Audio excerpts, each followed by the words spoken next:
بسم اللہ الرحمن الرحیم۔ السلام علیکم۔ پروگرام الکلام میں خوش آمدید۔ میں ہوں آپ کا میزبان محمد شریف رضا۔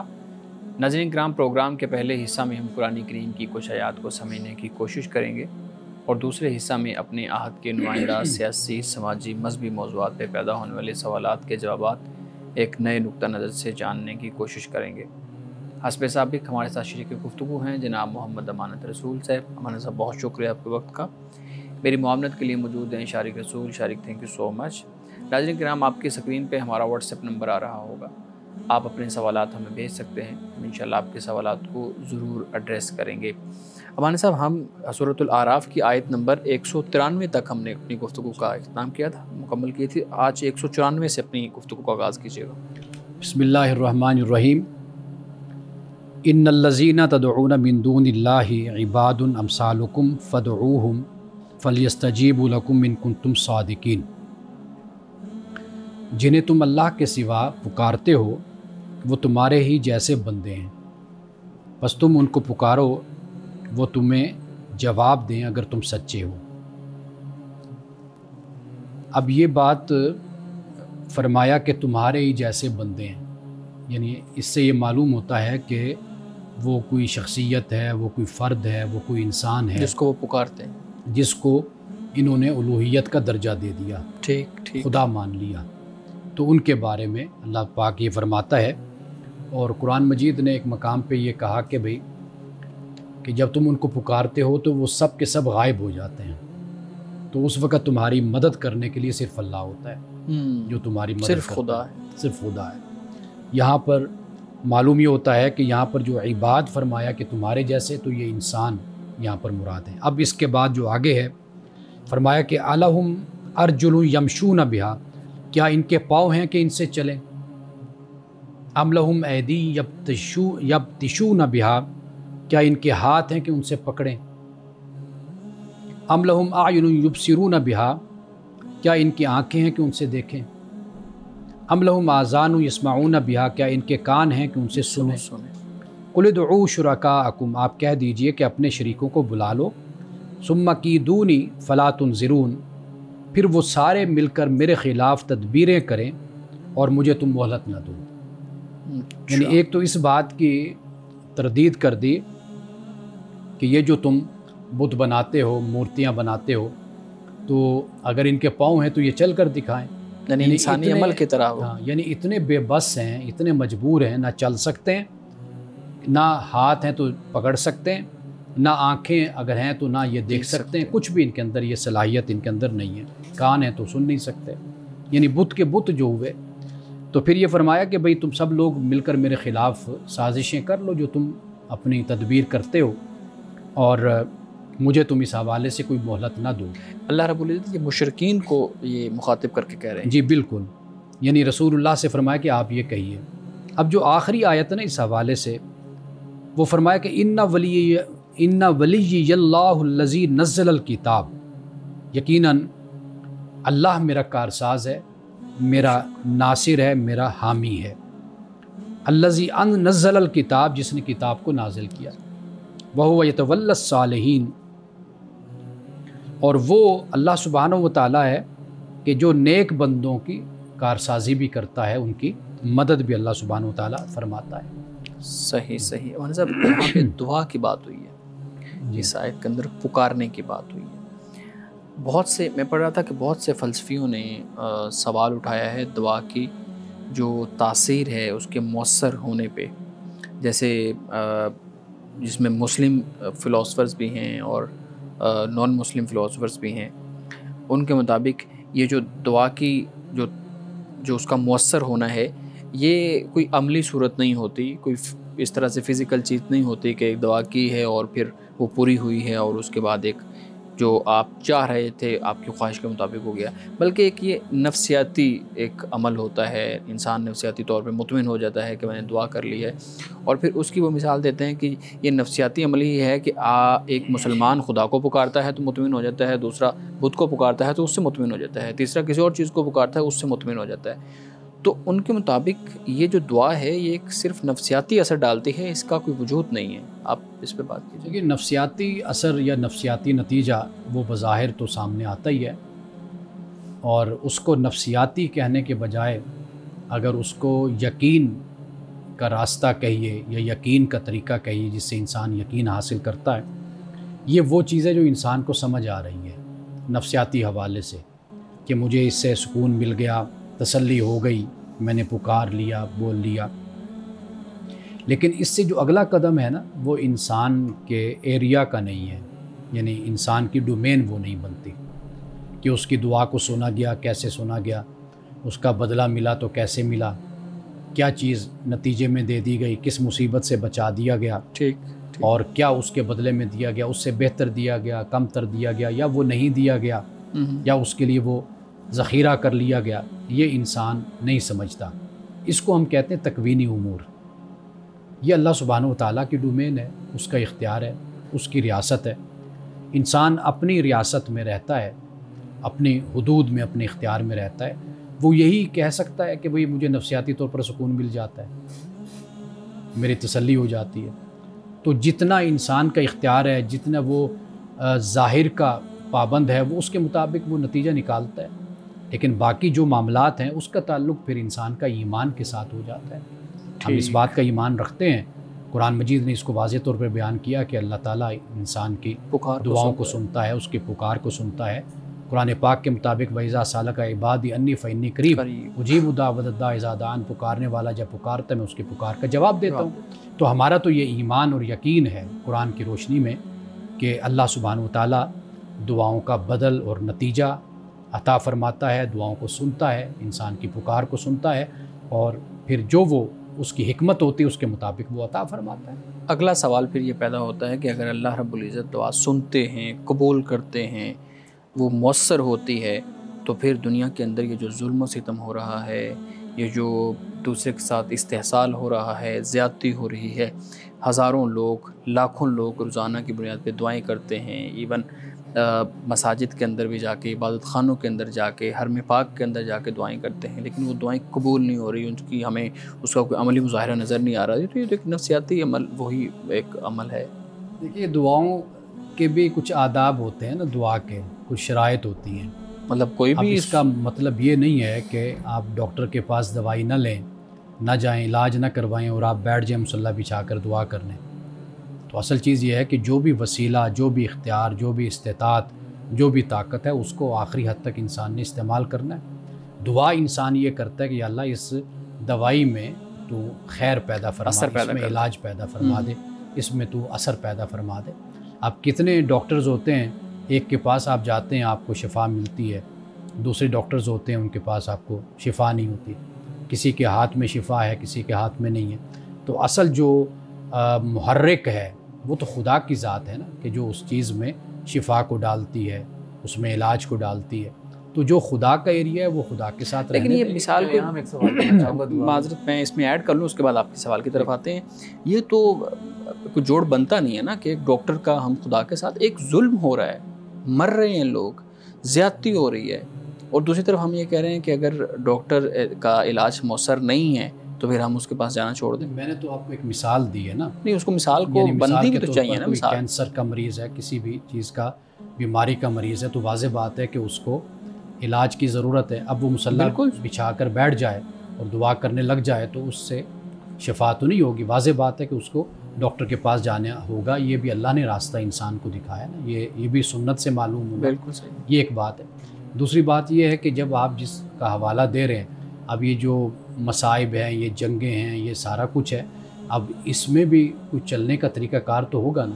اب مسلمان اگر مسلوں پر بیٹھ جائیں دعا کرنے کہ اللہ تعالیٰ کامیابی عطا فرما، تو خدا نے بھی تو کوئی قانون طریقہ بنایا ہے نا کہ جس کے ذریعے سے خدا کامیابی اور کامرانی عطا کرتا ہے۔ تو یہ جو ہم ریاضی کے قاعدے کتنا فٹافٹ ہر چیز کو 2 اور 2 4 4 اور 4 8 اور 8 8 16 کرتے چلے جاتے ہیں، تو میرا خیال ہے کہ خدا کے اس نظام کو اور خدا کی اس حکمت کو اور تکوینی امور کو اس طریقے سے ہم نہیں سمجھ سکتے۔ صحیح جی دعا کی جب بات کی جاتی ہے تو دعا کے متعلق ہی کہا جاتا ہے کہ دعا ڈیوائن انٹرونشن ہے۔ اللہ تعالیٰ کی جو مدد ہے وہ مادی اسباب پر اس کا انحصار نہیں ہے، لیکن پھر آپ نے ابھی بات کی کہ جو کاز اینڈ ایفیکٹ ہے وہ بھی موجود ہے، اللہ تعالیٰ نے ایک طریقہ کار واضح کر دیا، اس کے مطابق ہی جو دعا ہے وہ قبول ہوگی. تو پھر جو ڈیوائن انٹرونشن ہے وہ کس حد تک مؤثر ہے، پھر اس پر کتنا یقین کیا جائے؟ دعا جب آپ کریں گے اور اس کے ساتھ جو وسیلہ اور راستہ آپ اختیار کریں گے تو اس میں ڈیوائن انوینشن یہی ہے نا کہ خدا اس میں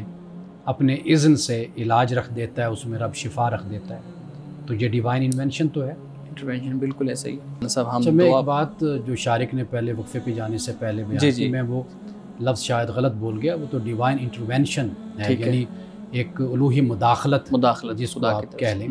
دیکھیے وہ ایکسیپشنل صورت اس کی بھی ہوتی ہے کہ جب اللہ سبحانہ و تعالیٰ کوئی ایسا معجزہ اور کوئی ایسی اپنی قدرت کا اظہار کرتا ہے، وہ ہمارے بنائے ہوئے قوانین کا پابند نہیں ہے. تو وہ کبھی استثنائی صورت میں کوئی ایسی چیز بھی سامنے لاتا ہے کہ جس سے اس کی قدرت کا اور اس کے اختیار کا اظہار ہوتا ہے، لیکن اس کو ہم ایکسیپشنل صورت میں ہی ہم اس کو رکھتے ہیں.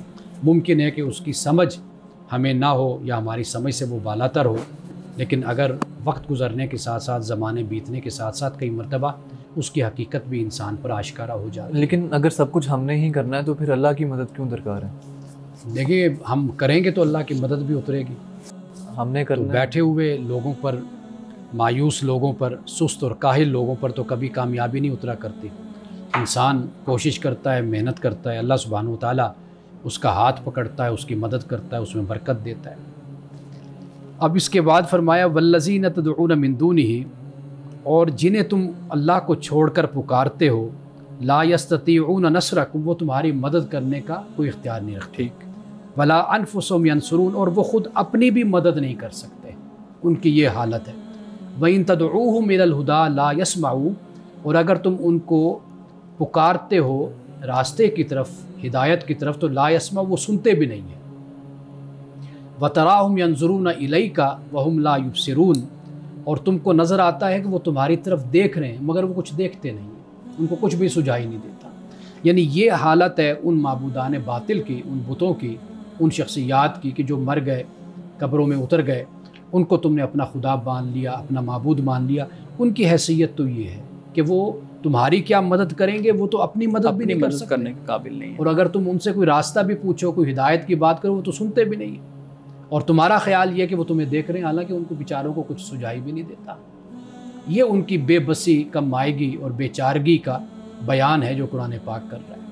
یہ ساری چیزیں تو انسان کو بھی معلوم ہے نا. مثال کے طور پہ ایک بت سامنے ہے، یہ سب کچھ جو کہا جا رہا ہے قرآن میں اس کو بھی معلوم ہے، لیکن پھر اتنی تاکیداً اس کو دوبارہ سے یہ کیوں باتیں کہی جا رہی ہیں کہ انسان کو بھی پتہ ہے کہ بت نے نہیں بولنا، اس نے نہیں سننا، اس نے نہیں چلنا، اس نے نہیں پکڑنا. جب کوئی چیز عقیدہ بن جاتی ہے نا انسان کا، تو وہاں پر عقل انسان کی ماری جاتی ہے، اس کی مت ماری جاتی ہے.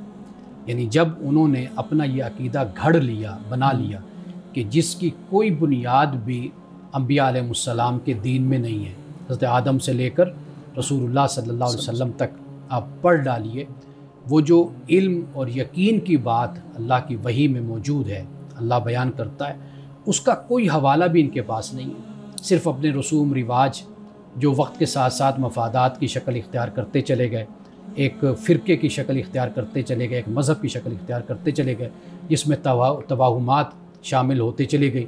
اب اس میں پھر یہی رویہ ہوتا ہے. یعنی آپ دیکھیے کہ جو اس وقت بھی ہوش مند لوگ تھے، ابھی رسول اللہ صلی اللہ علیہ وسلم نے نبوت کا اعلان نہیں فرمایا تھا، اس وقت بھی ایسے لوگ تھے کہ جو ان کو سمجھاتے تھے، اور ان کو بھی یہ لوگ مارتے اور پیٹتے تھے. وہ میلوں میں جا کر بات کرتے تھے، یعنی ان کی اچھی بھلی تعداد تھی، یعنی جن کو حنفاء کہا جاتا ہے. اس طرح کا عقیدہ انسان کی عقل کو ہی بالکل بند کر دیتا ہے.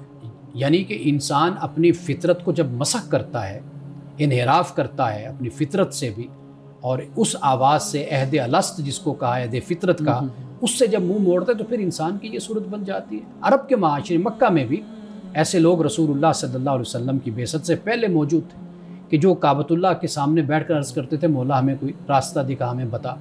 جو کچھ یہ لوگ کر رہے ہیں اس پر نہ ہمارا دل مانتا ہے، نہ ہماری عقل مانتی ہے، اور جو تو نے ہمیں روشنی اور شعور دیا ہے وہ بھی اس بات کو تسلیم نہیں کرتا کہ جو کچھ ان کے اندر موجود ہے. صحیح. مولانا صاحب اگر آپ مجھے اجازت دیں تو ہمارے ناظرین کے سوالات ہیں میں آپ کے سامنے رکھ دوں. ایک بہت اہم سوال ہے مجھے پرسنل بھی انہوں نے کہا اور ہمارے جو ویڈیو ہے اس پہ بھی انہوں نے بات کی، صاحب ہیں میں نام نہیں لوں گا، اور ان کا کہ آپ جب بھی بات کرتے ہیں تو آپ حوالہ نہیں دیتے چیزوں کا، آپ بتا دیتے ہیں کہ سیرت سے ہمیں یہ چیز نہیں معلوم ہو رہی، ہمیں قرآن میں یہ چیز نہیں مل رہی، تو اتنا علمی ذخیرہ موجود ہے۔ اور انہوں نے پھر مجھے جب حوالہ سینڈ کیا تو مختلف کتابوں کے نام، مختلف کتابیں تھیں، جیسے مشکات شریف کی ایک کتاب ہے حدیث کی، ریاض الصالحین کی ایک کتاب ہے، اسی طریقے سے اور مختلف کتابیں ہیں، ترمذی شریف کا بھی انہوں نے کہا یہ دیکھیں یہ اس کتاب کے اندر یہ حوالہ ہے، تو آپ اس کے اوپر اختلاف کیوں کر رہے ہیں؟ اگرچہ ضعیف ہے وہ حدیث لیکن روایت تو ہے نا، تو آپ یہ جو کہہ دیتے ہیں کہ یہ اس کی کوئی اصل نہیں ہے، اس کی کوئی بنیاد نہیں ہے،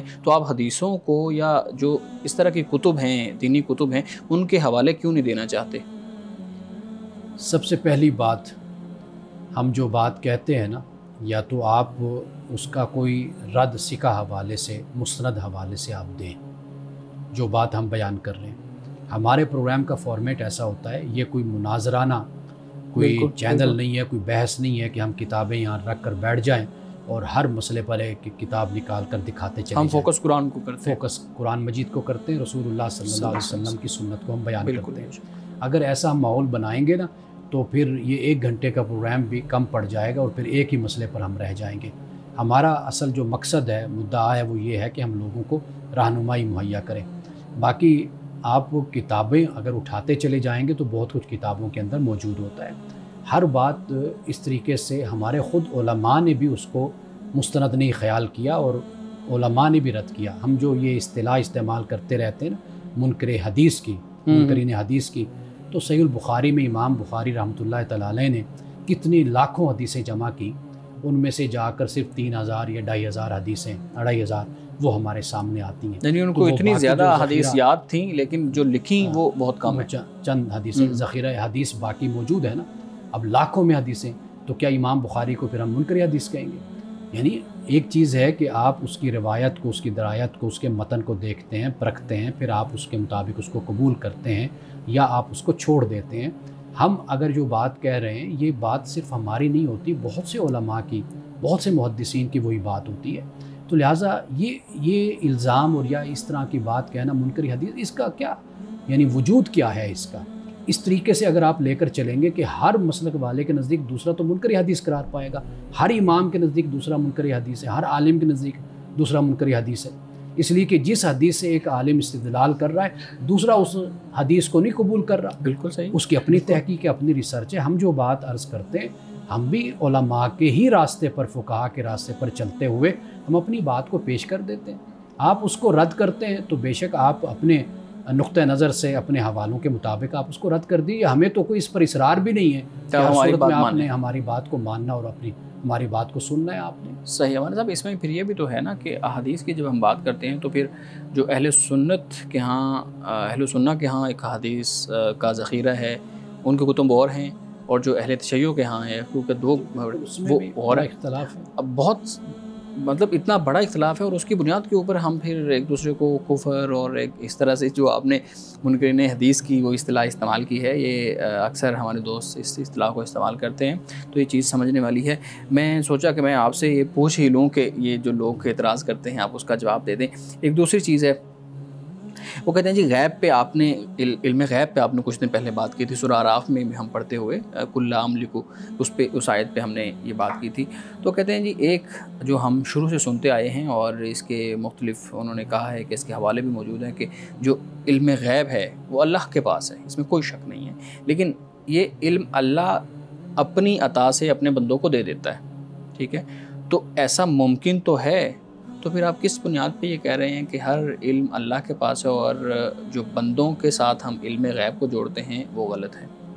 جب ہم علم غیب کی بات کرتے ہیں نا، اللہ سبحانہ و تعالیٰ اپنے نبی کو، اپنے رسول کو اپنی طرف سے غیب کا علم عطا فرماتا ہے، یعنی وہ آنے والے وقت کا، مستقبل کا ہو سکتا ہے، یا وہ کفار و مشرکین کے جو اپنے گھروں میں بیٹھے ہوئے کوئی منصوبہ بندی کرتے ہیں، یا منافقین کوئی باتیں کرتے ہیں، یا خود کوئی مومنین کا کوئی ایسا مسئلہ ہے کہ جو وہ خفیہ طور پر بیٹھ کر کوئی ڈسکس کر رہے ہیں یا کوئی بات بیان کر رہے ہیں، حکمت کے تحت اللہ سبحانہ و تعالیٰ اپنے پیغمبر کو اس کے بارے میں آگاہ فرماتا ہے۔ یہ اللہ سبحانہ و تعالیٰ کی طرف سے براہ راست رسول کو، اپنے نبی کو. نبی کا لفظ ہی وہی ہے کہ جو غیب کا علم رکھتا ہے، اللہ تعالیٰ اس کو یہ منصب اور یہ مقام عطا کرتا ہے اور اس کو پھر یہ غیب کا علم عطا فرماتا ہے. باقی غیر نبی کا جو معاملہ ہوتا ہے، دیکھیے دنیا میں بہت سے طریقے ہیں. اللہ تعالیٰ نے بہت سے لوگوں کو بڑی ذہانت سے نوازا ہوتا ہے.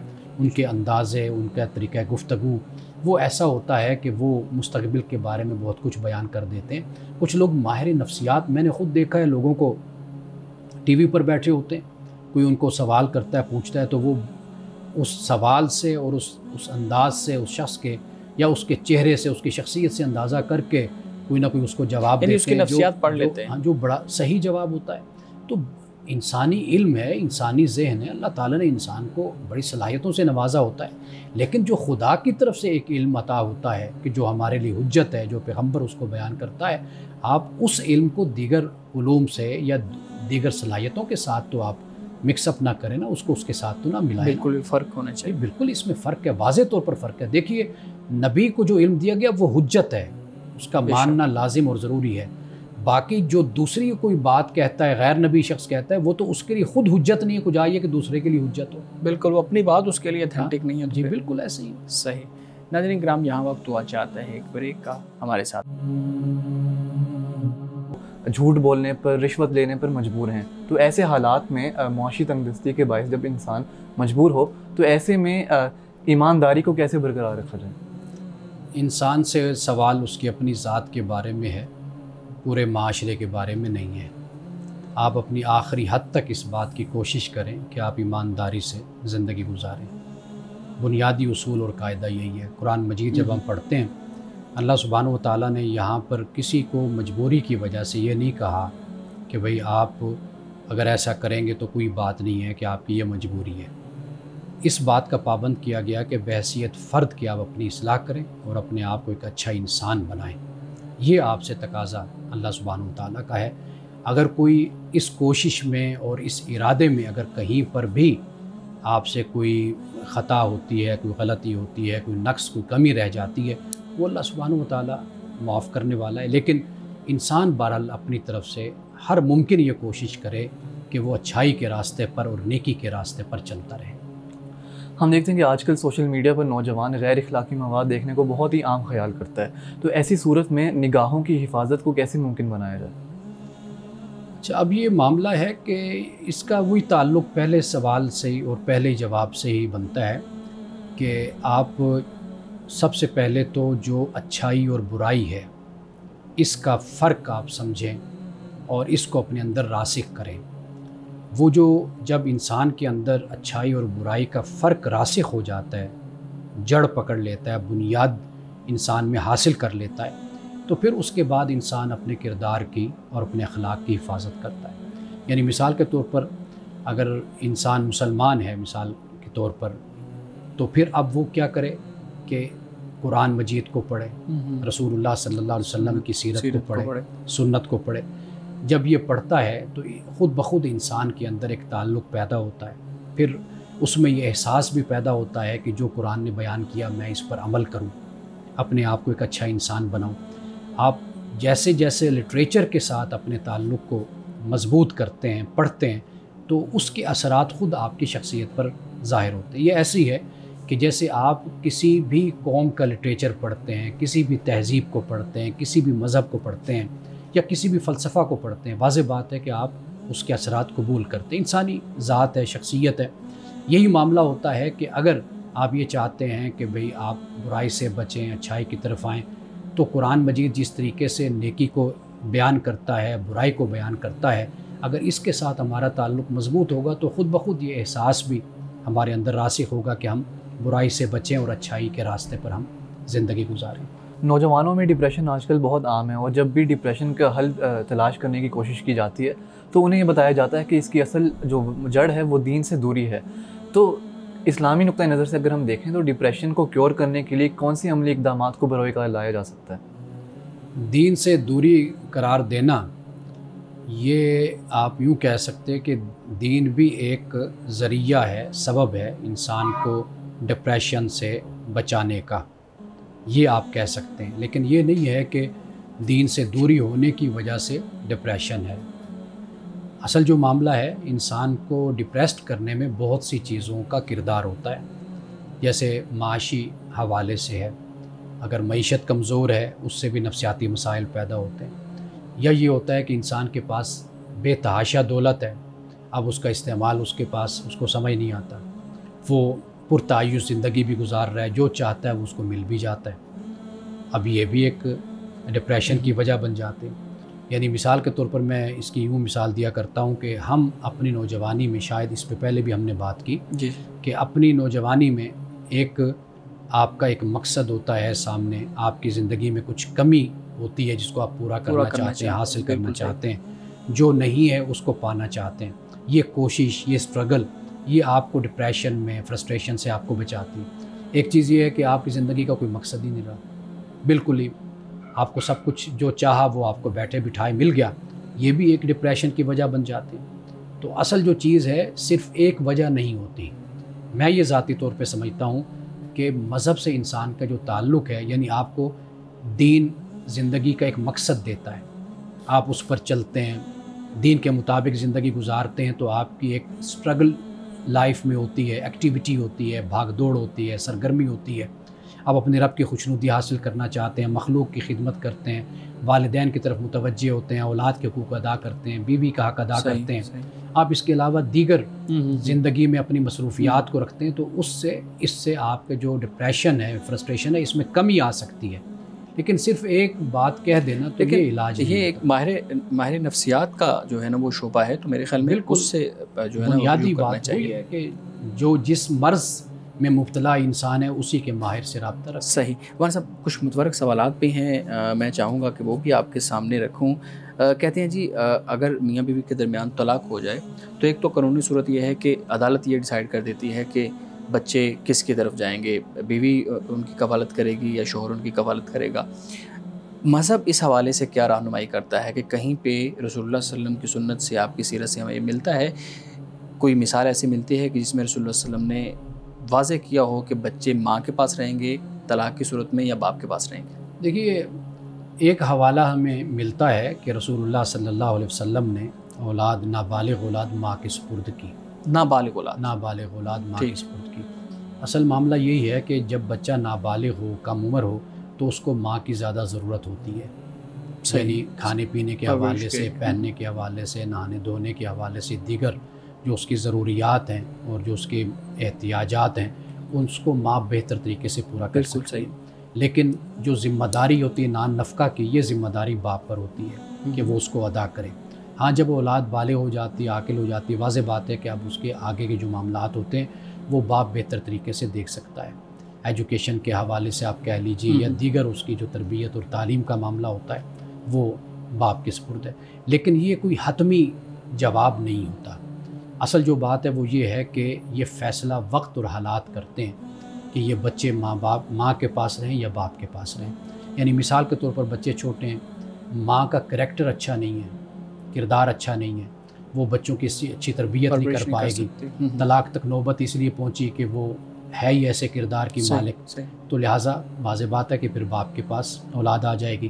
یا پھر یہ صورت بنتی ہے کہ جیسے ماں دوسری شادی کر لیتی ہے، اب اس صورت میں بھی باپ کے پاس آ جائے گی. تو لہٰذا یہ پھر قاضی جو ہے، جج، عدالت، یہ پھر حالات اور ماحول کے مطابق پھر فیصلہ کرتے ہیں. صحیح. لیکن مولانا صاحب ایک اور چیز بھی ہے ہمارے معاشرے کے اندر، جب میاں بیوی کی علیحدگی ہو جاتی ہے طلاق کی صورت میں یا جو ہے نا وہ عدالت اس کی علیحدگی کروا دیتی ہے، تو ہمارے ہاں ایک دوسرے سے ملنے کا، ایک دوسرے سے تعلقات رکھنے کا رجحان بالکل ختم ہو جاتا ہے. یعنی ہم ایک دوسرے کے جانی دشمن سمجھ لیتے ہیں، خاندان ٹوٹ جاتے ہیں، مسائل پیدا ہو جاتے ہیں. اب یہ بتائیے گا کہ ہمیں سیرت النبی صلی اللہ علیہ وآلہ وسلم سے یا اصحاب رسول کی سیرت سے ہم دیکھتے ہیں کہ علیحدگیاں ہوئیں، اصحاب کی، ان کی وائف کے ساتھ علیحدگیاں ہوئیں، ہمیں کیا درس ملتا ہے کہ یہی جو ہمارا رویہ ہے بالکل یہی ہونا چاہیے یا اس کے آلٹرنیٹ کوئی چیز ہونی چاہیے؟ آج بھی جو اچھی فیملیز ہیں نا، ان میں اگر علیحدگی ہوتی ہے تو وہ دو کام کرتے ہیں. صحیح. ایک تو یہ ہے کہ ایک دوسرے کی باتوں پر پردہ ڈالے رکھتے ہیں. یعنی یہ رویہ نہیں اختیار کرتے کہ قرآن پاک نے جیسے کہا نا کہ بھئی تم بے حجاب ایک دوسرے سے ملے ہو، اور جب طلاق ہو جاتی ہے پھر تم ایک دوسرے کی جانی دشمن کیوں بن جاتے ہو. خاص طور پر مرد سے یہ بات قرآن پاک نے کہی ہے کہ بھئی تم پھر اسی عورت کہ جس کے ساتھ تم بے حجاب ملے، اتنی قربت ایک دوسرے کے ساتھ تھی، پھر جب جیسے طلاق ہوئی، علیحدگی ہوئی، تم اس کے عیب اچھالنے لگ گئے، اس کے جو پردے کی باتیں ہیں وہ تم بتانے لگ گئے۔ تو قرآن پاک نے یہ بتایا ہے کہ جو اچھے لوگ ہوتے ہیں، اچھے خاندان ہوتے ہیں، اچھے مرد اور عورت ہوتے ہیں، جب طلاق ہو جائے تو وہ ایک دوسرے کے جو پردے کی پرائیویٹ باتیں اس پر پردہ ڈالے رکھتے ہیں، ایک بات۔ دوسری بات یہ ہوتی ہے کہ وہ ایک دوسرے سے ملنا بھی ترک نہیں کرتے، یعنی بچوں کی وجہ سے، یعنی ایک نارمل حالات میں رہتے ہیں، بچوں کی اچھی پرورش ہو۔ ہاں، بچوں کی اچھی پرورش۔ اور آپ دیکھیں گے کہ بروکن فیملیز کے جو بچے ہوتے ہیں ان کی پرسنالٹی بڑی ٹوٹی پھوٹی پرسنالٹی، نفسیاتی مسائل کا شکار ہو جاتے ہیں۔ تو لہٰذا سمجھدار جو میاں بیوی ہوتے ہیں یا ماں باپ ہوتے ہیں وہ یہ دو کام کرتے ہیں، ایک تو پردہ ڈالتے ہیں اپنے ماضی پر ایک دوسرے کے، دوسرا یہ کرتے ہیں کہ بچوں کی خاطر کبھی بھی ایسے حالات پیدا نہیں کرتے کہ جو انتہائی حالات بن جائیں اور وہ ایک دوسرے سے ملنے، بولنے، بات کرنے، اور بچوں کی وجہ سے وہ ایک دوسرے سے حالات اچھے رکھتے، اپنی ذاتی رنجشوں کو بچوں کی تربیت میں آڑے نہیں آنے دیتے۔ ناظرین کرام، گفتگو ابھی جاری ہے، یہاں وقت ہوا چاہتا ہے ایک بریک کا، ہمارے ساتھ رکھتے ہیں، عبادات پر عمل پیرا ہوتے ہیں، اس کے باوجود ان میں ڈپریشن دیکھنے کو ملتا ہے۔ تو کیا اس کا یہ مطلب ہے کہ جو دین زندگی کا مقصد ہمیں دیتا ہے وہ مکمل طور پر نہیں، ہمارے لیے فائدہ مند نہیں ہے؟ وہ دیکھیے، ہم پہلے اس پر بڑی تفصیل کے ساتھ بات کر چکے ہیں۔ بات اصل یہ ہے کہ ڈپریشن کے بہت سے اسباب اور عوامل جس پر ہم نے روشنی پہلے ڈالی ہے، ایسا نہیں ہوتا کہ آپ کہیں جی میں مسلمان ہو گیا، میں کلمہ میں نے پڑھ لیا تو لہٰذا میرے سارے مسئلے حل ہو گئے۔ آپ جب کلمہ پڑھتے ہیں تو اس کے پھر کچھ تقاضے ہیں، آپ دین پر عمل کرتے ہیں، آپ کے جسمانی مسائل، نفسیاتی مسائل وہ بالکل اس سے جدا ہوتے ہیں۔ اس کے لیے آپ اس کے ماہر سے آپ رابطہ کرتے ہیں، آپ اپنا علاج کرتے ہیں۔ یعنی مثال کے طور پر آپ کو بخار ہو جائے، اب بخار کے لیے آپ یہ تو نہیں کہتے ہیں کہ جب میں مسلمان ہوں، مومن ہوں، میں نے دین کو تھاما ہوا ہے، نماز پڑھتا ہوں تو لہٰذا مجھے بخار نہیں ہوگا، میں بیمار نہیں ہوں گا۔ تو واضح بات ہے آپ بیمار ہوں گے تو آپ ڈاکٹر سے رابطہ کریں۔ انبیاء علیہ السلام کی زندگی سے بڑھ کر بھی بھلا کسی کی زندگی دینداری والی ہو سکتی ہے، لیکن اس کے باوجود وہ امتحانات سے بھی گزرے، آزمائشوں سے بھی گزرے، وہ بیمار بھی ہوئے، انہوں نے اپنا علاج بھی کیا، ہر لحاظ سے پرہیز بھی کیا، احتیاط بھی کی۔ تو وہ ایک پوری انسانی زندگی ہے جو ہمارے سامنے ہے۔ تو ہم مذہب کو یا دین کو کیا سمجھتے ہیں؟ کوئی چھو منتر ہے، کوئی جادو ہے، کوئی ایسا ہے کہ بھائی جیسے ہم دیندار بنیں گے، کچھ کام کریں گے تو اس کے بعد ہماری ساری بیماریاں بھاگ جائیں گی؟ تو ایسا تو نہیں ہے۔ اچھا، انسانی زندگی ہے۔ میں یہاں پہ ایک اور چیز بھی پوچھنا چاہوں گا۔ ڈپریشن ہمارے ہاں خاص طور پہ ہم شادی شدہ جو خواتین ہیں ان سے جب بات کریں تو ان پہ ایک چیز یہ بھی ہوتی ہے کہ ان کے جو ہسبینڈ ہیں، ان کا جو شوہر ہے، ان کی طرف سے یا ان کے جو سسرال کے رشتہ دار ہوتے ہیں ان کی طرف سے ایک دباؤ ہوتا ہے، اس کی وجہ سے پھر وہ ڈپریشن میں چلی جاتی ہیں۔ دباؤ اس طرح کا ہوتا ہے کہ بیوی وراثت نہیں لینا چاہتی، وہ کسی صورت میں اس کو چھوڑنا چاہتی ہے، یا پھر یہ ہے کہ وہ اپنا حصہ حاصل نہیں کرنا چاہتی، جبکہ سسرالیوں کی طرف سے یہ دباؤ ہوتا ہے کہ اپنا حصہ لیں اور اب بھی لیں۔ بعض اوقات یہ بھی تو ہوتا ہے کہ وہ وراثت تقسیم نہیں ہوئی، وہ اسی انتظار میں ہے کہ چلے بھائیوں کے کام چل رہے ہیں تو وہ ایک وقت آئے گا جب وراثت تقسیم ہو جائے گی۔ تو اس صورت میں دباؤ ڈالنا مذہبی طور پہ اس کو ہم کس طرح سمجھ سکتے ہیں؟ یہ ٹھیک ہے، غلط ہے، اور کس لیول پہ جا کے غلط ہے؟ جو وارث ہے نا وہ ہر صورت میں اپنا حق لے، ٹھیک ہے، اس کو لینا چاہیے، صحیح، اس لیے کہ اللہ سبحانہ و تعالیٰ نے اس کا یہ حق رکھا ہے۔ بیٹی ہے، بہن ہے، یا وہ بیوی ہے، یا ماں ہے، یا باپ ہے، ہر صورت میں بے شک، یعنی اس میں کسی حوالے سے بھی کوئی سستی یا ایک بے پرواہی کا مظاہرہ نہیں ہونا چاہیے۔ اللہ نے جو حق مقرر کر دیا وہ حق ہر صورت میں اس کو لینا چاہیے۔ اب اس کے بعد اس کی مرضی ہے کہ وہ تحفتاً دینا چاہتا ہے یا چاہتی ہے، ہدیتاً دینا چاہتی ہے، وہ دے دے، اپنے بھائی کو دے دے، اپنی بہن کو دے دے۔ مثال کے طور پر میں نے بہت سی خواتین دیکھی ہیں کہ جو ماشاءاللہ اچھا کھاتی پیتی ہیں، اچھا ماحول ہے، مال و دولت کی کوئی کمی نہیں ہے، ہر چیز ان کے پاس ہے۔ وہ جب بھی کوئی اگر ماں باپ کی طرف سے کوئی وراثت تقسیم ہوتی ہے تو وہ کہتی ہیں کہ یہ چند لاکھ ہے، یہ میں تو اس سے کروڑوں اربوں میں ہوں۔ لیکن جو دوسرا پہلو ہے اس پہ بھی آگے چلتے ہیں جی۔ تو یہ ایک تو یہ بات ذہن میں رکھنی چاہیے کہ جو اللہ نے حق دیا وہ لیں، ٹھیک ہے۔ دوسری بات یہ ہے کہ شوہر کا، خامند کا کوئی حق نہیں بنتا کہ وہ اپنی بیوی کو مجبور کرے اور یہ کہے کہ ہر صورت میں تم نے یہ حق لینا ہے اور تم ہر صورت میں لے کر آؤ ورنہ میں تمہیں چھوڑ دوں گا، طلاق دے دوں گا۔ تو یہ بالکل بلیک میلنگ کا طریقہ ہے، یہ غلط ہے۔ عورت کی مرضی ہے کہ وہ لیتی ہے یا نہیں لیتی ہے، لے ضرور لے، میں یہ کہہ رہا ہوں، اور شرعی طور پر دین میں بھی اس بات کا حکم ہے کہ بھئی اس کو لینا چاہیے۔ ہاں اس کے بعد وہ کہتی ہے کہ میری بہن ہے، بڑی ماڑی سی ہے، غریب ہے، تو میں اس کو اپنا حصہ دیتی ہوں، یہ میرا بھائی ہے بیچارہ عیالدار ہے تو میں اس کو دے دیتی ہوں۔ بالکل واضح ہو گیا۔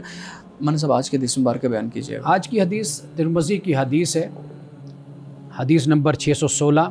رسول اللہ صلی اللہ علیہ وسلم نے فرمایا کہ تم اپنے رب یعنی اللہ سے ڈرو، 5 وقت کی نماز پڑھو، ماہ رمضان کے روزے رکھو، اپنے مال کی زکوٰۃ ادا کرو اور امیر کی اطاعت کرو، یعنی امیر سے مراد حکمران، اس سے تم اپنے رب کی جنت میں داخل ہو جاؤ گے۔ ناظرین کرام، یہاں پہ اس نقطے پہ آپ توجہ فرمائیں کہ اللہ سے ڈرنا، نماز، روزہ، زکوٰۃ، حج اور پھر اس کے ساتھ امیر کی اطاعت۔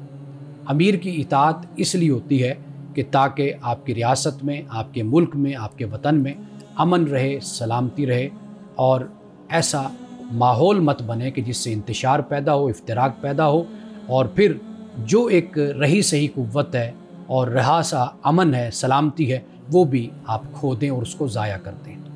ناظرین گرامی، اس دعا کے ساتھ اپنے پروگرام کا اختتام کریں گے۔